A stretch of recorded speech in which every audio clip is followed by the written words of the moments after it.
दोस्तों आज अपन बात करेंगे चिकित्सा संबंधित आविष्कार। मतलब किस टीके की खोज किसने करी और किस चीज़ की खोज किसने करी। तो चलिए स्टार्ट करते हैं अपन। चेचक के टीके की खोज है वो एडवर्ड जेनर ने करी थी। चेचक के टीके की खोज एडवर्ड जेनर ने करी थी। टीबी मतलब बैक्टीरिया जिसकी खोज है रोबोट कोच ने करी थी। पेनिसिलिन की खोज अलेक्जेंडर फ्लेमिंग ने करी थी। बैक्टीरिया की खोज एंटोनी वॉन ल्यूकॉक ने करी थी। एंटीजन की खोज कार्ल लैंडस्टीनर ने करी थी। क्लोरोफॉर्म की खोज है वो हैरिसन और सिम्पसन ने करी थी।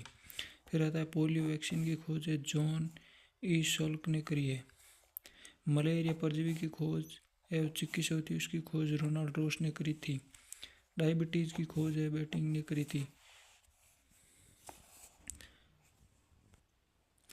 फिर आता है विटामिन की खोज किसने करी थी। विटामिन की खोज है वो सी फंक ने करी थी। और डीएनए की खोज है वो जेम्स वाटसन तथा क्रिक ने करी थी। और आरएनए की खोज है जेम्स वाटसन तथा आर्थर ने करी थी।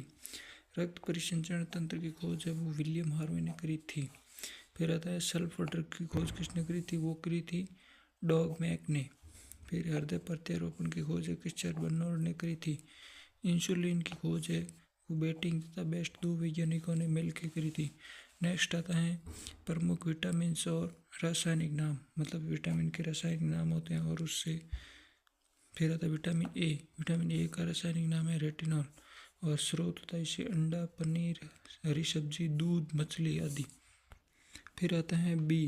विटामिन बी होते हैं इसके 8 कॉम्प्लेक्स होते हैं। इसमें से B1 आता है इससे थायमिन होता है जिसे तिल, सब्जियां, मूंगफली, सूखी मिर्च, यकृत, अंडा, बिना धुली दाल। फिर आता है विटामिन B2। विटामिन B2 को रासायनिक नाम है राइबोफ्लेविन जिसमें दूध और हरी भरी सब्जी आती हैं मुख्य रूप से खमीर। विटामिन B3 जिसमें नियाग्रा होता है। विटामिन में दूध, मूंगफली, गन्ना आदि उपयोग होता है। विटामिन B5 में क्या आता है पेंटोथेनिक एसिड जिसमें आलू टमाटर आते हैं। विटामिन B6 आता है इसमें पायरिडॉक्सिन काम में आती है जिसमें अनाज है, लीवर है वो आता है। विटामिन B7 में बायोटीन होता है। मतलब ये वैज्ञानिक नाम है इसकी। विटामिन B9 का फोलिक एसिड भी कहते हैं जो हरी पत्तेदार सब्जी आती है जिससे पास्ता रोटी। विटामिन B12 का कॉम्प्लेक्स नाम होता है साइनोकोब्लामिन जिसमें कलेजा, दूध, यकृत। फिर आता है विटामिन C का रासायनिक नाम होता है एस्कॉर्बिक एसिड जिसमें टमाटर है, खट्टे पदार्थ आते हैं इसमें। फिर आता है विटामिन D जिसको कैल्सीफेरॉल के नाम से कहते हैं और इसमें सूर्य का प्रकाश सबसे उपयोगी भाग होता है। विटामिन E आता है इसको टैकोफेरॉल कहते हैं और ये अंकुरित बीजों में सबसे अधिक उपयोगी होता है। विटामिन K आता है जिसको फिलोक्विनोन कहते हैं जिसमें टमाटर और हरी पत्तेदार सब्जियाँ आती हैं। फिर आती हैं विज्ञान की शाखाएँ। विज्ञान की शाखा के अंदर आती है एक्रोबैटिक्स। एक्रोबैटिक्स मतलब व्यायाम संबंधित शाखा होती है। एंटोमोलॉजी। एंटोमोलॉजी में क्या होता है कीट पतंगों का अध्ययन किया जाता है एंटोमोलॉजी के अंदर। फिर आता है एपीकल्चर। एपीकल्चर होता है उसमें मधुमक्खियों का पालन किया जाता है। एपिग्राफी क्या होती है शिलालेखों के संबंधित ज्ञान का अध्ययन होता है एपिग्राफी के अंदर किया जाता है। एरोनॉटिक्स। एरोनॉटिक वायुयान संबंधित विज्ञान की शाखा होती है। एक्रोस्टिक्स मतलब इसमें ध्वनि से संबंधित विज्ञान होती है। एस्ट्रोनॉमी मतलब खगोलीय पिंडों का अध्ययन होता है इसमें। फिर आता है एंथोलॉजी। एंथोलॉजी में पुष्प संबंधी शाखा का अध्ययन किया जाता है। एस्ट्रोलॉजी में मानव के ग्रह नक्षत्र का प्रभाव अध्ययन किया जाता है। एस्ट्रोनॉटिक्स में अंतरिक्ष यान का अध्ययन किया जाता है। फिर आता है अर्बोरिकल्चर। अर्बोरिकल्चर होता है उसमें वृक्ष संबंधित अध्ययन किया जाता है। आर्कियोलॉजी में पुरातत्व मतलब पुराने अध्ययनों का अध्ययन किया जाता है। ऑर्थोपेडिक्स मतलब अस्थि उपचार मतलब हड्डियों का उपचार किया जाता है ऑर्थोपेडिक्स में। फिर आता है ऑर्निथोलॉजी। ऑर्निथोलॉजी तो इसमें पक्षियों का अध्ययन किया जाता है। ये बहुत ही इंपॉर्टेंट है जो हर एग्जाम में क्वेश्चन बनते हैं सीधा डायरेक्ट इसमें से। फिर आता है ऑप्टिक्स। ऑप्टिक्स मतलब प्रकाश के गुण और गुणों का अध्ययन किया जाता है।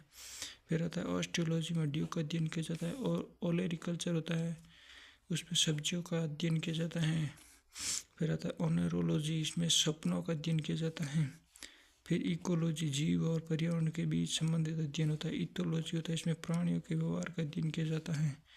कार्डियोलॉजी में हृदय की रचना, रुधिर कार्यविधि का अध्ययन किया जाता है। कीमोथेरेपी होता है ना, कीमोथेरेपी सबसे इम्पोर्टेंट होता है मतलब रासायनिक यौगिकों के कैंसर का उपचार करने के लिए इसका उपयोग किया जाता है।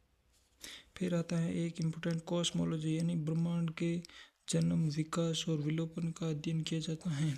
फिर आता है जेनेटिक्स, मतलब जीवों के आनुवंशिक गुणों में पीढ़ी दर पीढ़ी स्थानांतरण की प्रक्रिया होती है। फिर आता है न्यूमिस्टेटिक्स, यानी पुराने सिक्कों का अध्ययन किया जाता है। न्यूरोलॉजी होता है जिसमें तंत्रिका तंत्र का अध्ययन किया जाता है। फिर आता है न्यूमेरोलॉजी, जिसमें अंकों का अध्ययन किया जाता है। पेडालॉजी मतलब मिट्टी का अध्ययन किया जाता है, ये भी इम्पोर्टेंट है। पैथोलॉजी यानी रोगों की प्रकृति के कारण उपचार आदि का अध्ययन किया जाता है। फिर आता है पिशीकल्चर, पिशीकल्चर में मछलियों का व्यापारिक उत्पादन का अध्ययन किया जाता है।